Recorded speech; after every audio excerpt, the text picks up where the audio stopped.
ሰላም ጤና ይስጥልኝ እንዴት ናችሁ? እንኳን ወደ እኔ ቻናል በሰላም መጣችሁ። አዲስ የሆናችሁ ሰብስክራይብ አድርጉ፣ እንደዚሁ ኖቲፊኬሽን ደወሏን በመጫን አዲስ ቪዲዮ ስለቅ ቶሎ እንዲደርሳችሁ አድርጉ። ነባር የሆናችሁ እንኳን ደህና መጣችሁ። ዛሬ እንግዲህ የምንሰራው ይሄን የምትመለከቱትን ቆንጆ የዳቦ ቅመም ይሆናል። አሁን ወደ ስራዬ እሄዳለሁኝ፣ ተከታተሉኝ። እንደምትመለከቱት የሚያስፈልጉኝን ግብአቶች አቅርቤ ተመልሻለሁኝ። የሚያስፈልጉኝ ድንብላል 2 የሾርባ ማንኪያ ተጠቅሜያለሁኝ። 1 የሾርባ ማንኪያ አብሽ፣ 2 የሾርባ ማንኪያ ነጭ አዝሙድ፣ 2 የሾርባ ማንኪያ ኮረሪማ፣ እንደዚሁም ደግሞ ጥቁር አዝሙድ ይሆናል። አሁን ወደ ስራዬ ልሂድ። እንግዲህ ስራዬን የምጀምረው በማመስ ይሆናል። ቅመሞቹን በአጠቃላይ አመሳቸዋለሁኝ።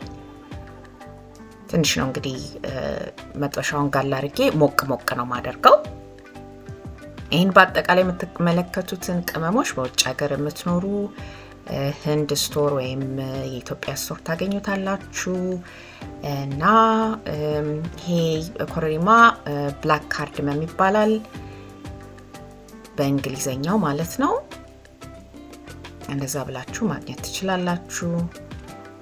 ከዛ እንደዚህ ሞቅ አድርገዋለሁኝ። ይሄንን እንደምትመለከቱት ያው ቅመም እንደዚህ በሳት ሞቅ ሲደረግ ይገናል፣ እንትን ይወጣል፣ ቃና ይወጣልና ለዛ ነው። እና ይሄው ይበቃዋል፣ አወጣዋለሁኝ። ከዛ የሚቀጥለውን ደግሞ ነጭ አዝሙዴንም እንደዚሁ እሱንም አመሳ አረጋለሁ። እሱንም ደግሞ በእንግሊዘኛ አጅዌን ሲድስ ይባላል። እሱንም ህንድ ስቶር፣ የአፍጋኒ ስቶር፣ ፐርሺያን ስቶር እንደዚህ አይነት ቦታዎች ማግኘት ትችላላችሁ።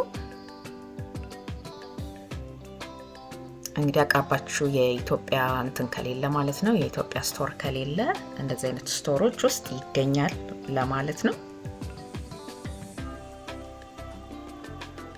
እሱንም ትንሽ እንደዚህ ሞቅ አረጋዋለሁኝ።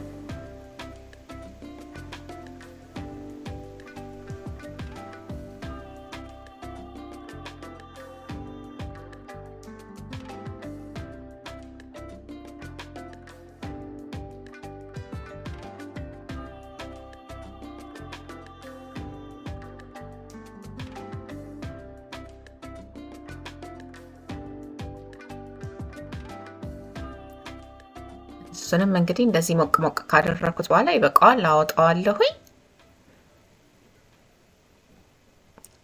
ከዛ ድንብላሉ ደግሞ እሱም ኮሪያንደር ይባላል። እሱንም እንግዲህ ህንድ ስቶር፣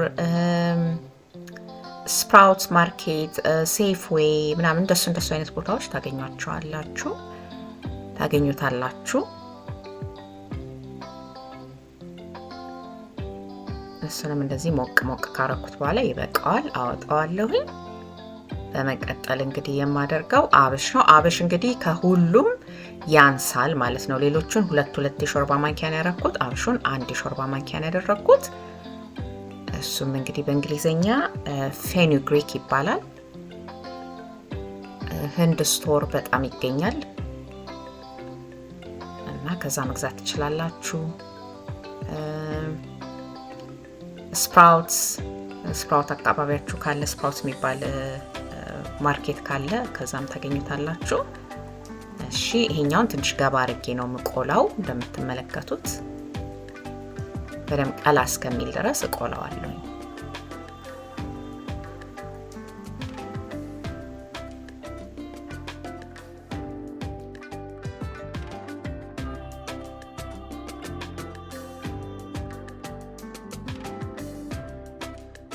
ያርብን እንግዲህ እጃችንን ሳናሳርፍ በደንብ መቁላት አለብን። እንደምትመለከቱት እየቀላ መጥቷል።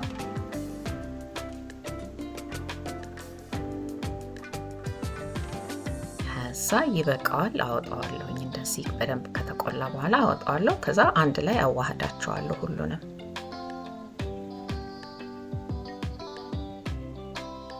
ያው ጥቁር አዝሙዱን አልጨመርኩም። እሱን እንግዲህ ዱቄቱ ላይ ስናቦካ ዳቦ ዱቄቱ ላይ ነስነስ ስለምናደርገው ነው።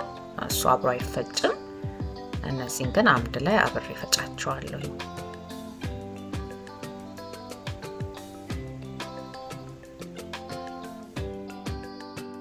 ከዛ እንደዚህ ለቅመም ብቻ የምጠቀምበት መፍጫ አለችኝ። እዛ ውስጥ ጨምሬ እፈጫዋለሁ ማለት ነው።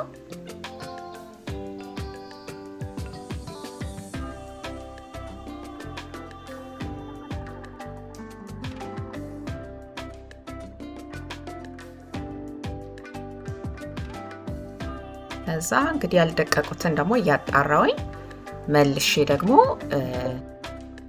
እየፈጨውኝ ሁሉንም እጨርሳለሁኝ።